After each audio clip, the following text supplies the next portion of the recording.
திருப்பூருக்கு நான் அந்த மாரத்தான் ஓட்டத்தில் இது கொடுக்க போனேன். அப்போ என்னை பேசிட்டு பரிசு கொடுக்கலாம் அப்படின்னாங்க. அப்போ சின்ன ஸ்டூடெண்ட்ஸ்லாம் உட்காந்தாங்க, எங்கெல்லாம் சின்ன பையனுங்க, ஸ்கூல் ஸ்டூடெண்ட்ஸ்லாம். நான் இது பேச போகிறப்ப அங்கே ஒரே கோஷம் போட்டாங்க. எனக்கு என்னன்னே காதில் விழுல. நான் பக்கத்தில் உள்ள செக்ரட்டரிகிட்ட கேட்டேன், என்னப்பா அவங்க என்ன சொல்கிறாங்கன்னு. இவன் பார்த்துட்டு இது மாதிரி கடவுளே அஜித்தேன்னு சொல்கிறாங்க. எனக்கு என்ன பண்ணல, அது ஒரு இது இப்போ ட்ரெண்டாக இருக்குது, வைரல் ஆகிட்டு இருக்கு, கடவுளே அஜித்தேன்னு அது வந்து சோசியல் மீடியாவில் அப்படியான்னு சொல்லிட்டு நான் பேசாமல் இருந்தேன்.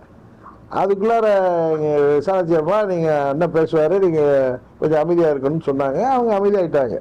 அதை ஒவ்வொரு தொலைக்காட்சியும் ஒவ்வொரு மாதிரி போட்டாங்க. ஒரு தொலைக்காட்சியில் அதிர்ச்சின்னு போட்டாங்க. அதிர்ச்சியில் ஆகல. எனக்கு என்ன இதில் என்ன இருக்கு, கடவுளே அஜித், நானும் அஜித்தோடைய ஃபேன் தான், அஜித் எனக்கு பிடிக்கும்.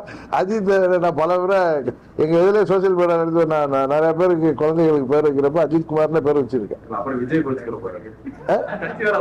இல்லை, ஒரு நடிகரா எனக்கு அஜித் ரொம்ப பிடிக்கும்னு நான் பல பேட்டிகள்லையும் சொல்லியிருக்கேன். விஜய் எனக்கு பிடிக்கும், அதுதான் பிடிக்காதுன்னு இல்லை. அஜித் இப்போ உள்ள எப்படி சிவாஜி எம்ஜிஆர்னு சொல்கிறோமோ, ரஜினி கமலை பிடிக்குமோ, அது மாதிரி அஜித், விஜய், விக்ரம், சூர்யா எல்லாரும் படங்களும் நல்ல படங்களாக பார்க்க போகிறோம். இப்போ கூட தங்கலான் படம் நான் இன்னைக்கு ஓடிடியில் பார்த்தேன், ரொம்ப அருமையாக இருந்துச்சு. அது மாதிரி கங்கவாட்டு பார்க்கல.